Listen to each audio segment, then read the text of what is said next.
ஒன்ன சேர பொறுப்பெடுத்து உருகும் இந்த மாது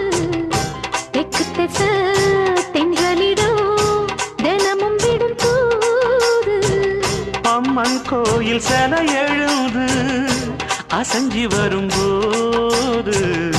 உள் மனசு தத்தடிக்கும் உறக்கம் என்பது